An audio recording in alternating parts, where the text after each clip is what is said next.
Hey guys, it is Carrie here from Fit for a Purpose. We are in the final video of serving your family well in the kitchen. And I add that well because we're going to serve them so good with all of the meal prepping and planning that we do for them.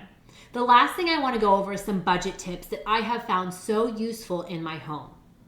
Number one, portion sizes matter, especially for things like trail mix, chips, granola, veggies. For me, I can find myself munching throughout the day, or as I'm making the kids lunch and plating, grabbing some carrot sticks, grabbing some cucumbers, and all of a sudden I have no idea what I just ate and a half of a bag of carrots is gone. Well, I need those for the rest of the couple of weeks because we're not going to go to the grocery store again for a couple of weeks. So portion sizes matter. Sticking to portion sizes, making sure that you're utilizing measuring cups and scales and looking how much a portion is on the back of a food item. That is key because we as Americans just tend to eat and eat and eat without really thinking about it. Well, that bag of chips that was supposed to last you 3 Mexican nights, now it's gone. So just think about portion sizes and be aware of portion sizes as we're eating. Along with this, never eat out of the bag. Always place your food on a plate. This is a calorie saver and it's a money saver.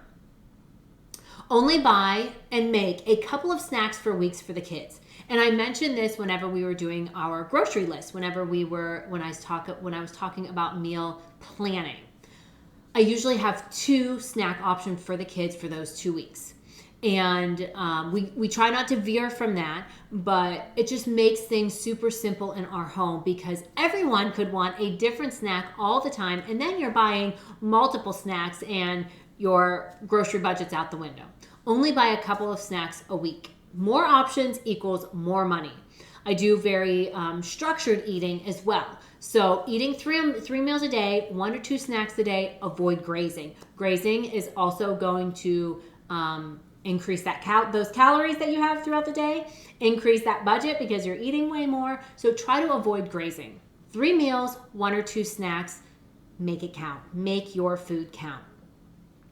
Freeze all leftovers that you don't utilize on leftover night. So I do this very often, and I really stress to my clients and my participants, freeze anything. Even if we have like a cup of rice in the refrigerator and it's going to go bad, I stick it in a baggie. I label it 1 cup of jasmine rice and I stick it in the freezer because you know what?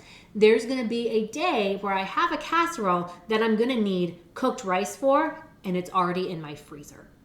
So utilize all of your food. Do not throw anything away. Freeze it before it can go bad. I also really recommend investing in a food saver.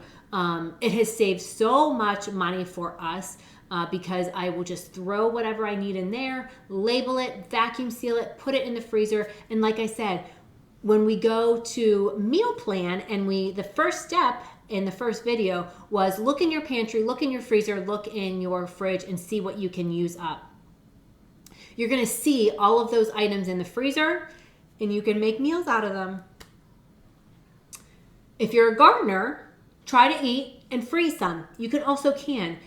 This is something that comes in hand for me, especially in the summer. I love to garden. I love doing the cucumbers and zucchini and tomatoes. Anything that we eat a lot of, I garden because that's going to save us a lot of money in the summer.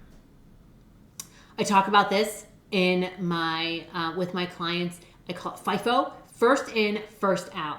Your freezer, and think of your freezer and your pantry as a revolving door. Use up that stuff for your meals. Make sure you're making meals out of them and you're rotating the food that's in there. When you are out, this is a big one, and I know it's really, really hard for a lot of us.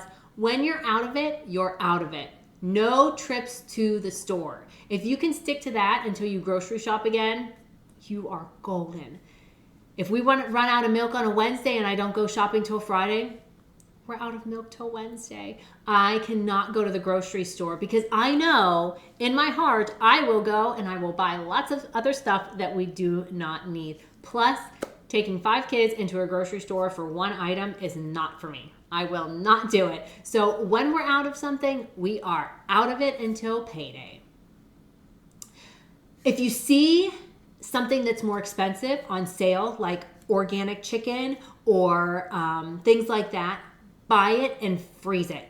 I do this all the time at Aldi. I love when they have their Never Any and their organic chicken and meat on sale. They'll have it on sale for 50% off a lot of times. I take some of our money, a lot of our money, and I buy it all. I buy whatever's on sale because I know that's going to save me money in the long run. So when I get home, I can freezer seal it and put it in the freezer. If you can, buy in bulk at wholesale clubs. Be sure to do the math. Sometimes I've noticed a lot of things are cheaper at Aldi than wholesale clubs. So you want to make sure you know your prices, you do the math. But things that are organic are usually tend to be less expensive at Aldi and probably like a Costco or Whole Foods. I know Costco has a ton of organic food, and I love their organic options. We're trying to change our pantry and our cupboard and our refrigerator to mostly organic food. So if that's something that you're into as well, Costco and Aldi, great prices for organic. And look for it to be on sale.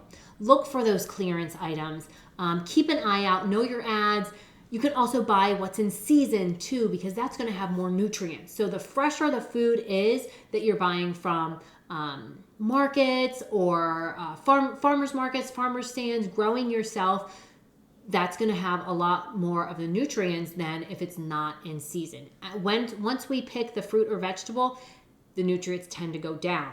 They go down and down and down. So the more fresh, the more in season your food is, the more nutrients your body's going to gain from it, and that's what we want. Stay on track. Guys, set aside time for meal planning and meal prepping, and let your entire family know when this is going to take place. I typically do it during nap time and quiet time, which is about 2 hours during the day. That's when I set aside my time for meal prepping and meal prepping.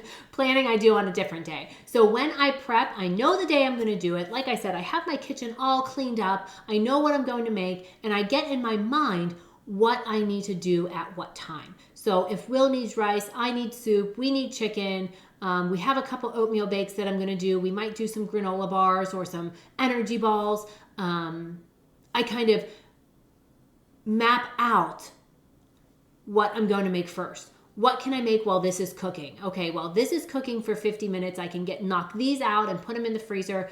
Put the chicken in the crock pot first. Make sure that gets, shredded. Make the salad. His meat goes in the air fryer. So I kind of have in my mind what I'm going to do at what time. Make a plan for your prepping. And then adjust as needed for your day, for your family. It might be revolving. You might not be able to plan and prep on the same day every week. We don't, and that's okay. Do what suits your family best. It's not a one size fits all. It's what works for you, what works for your household, and what works for your family. Give yourself a lot of grace, guys. If you're new to planning and prepping, it can all be overwhelming. Take a week at a time and just take baby steps. Maybe 1 week you just want to know what you're going to eat.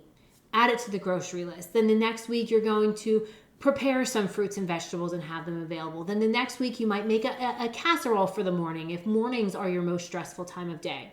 So really start with baby steps and work your way up. If you have any questions or would like to pick my brain on how to prep for your family, please feel free to let me know. It's fit4apurpose247@gmail.com. I hope y'all enjoyed this lifestyle video, serving your family well in the kitchen, serving your family for God, and doing everything for His glory. Have a great day. Bye-bye.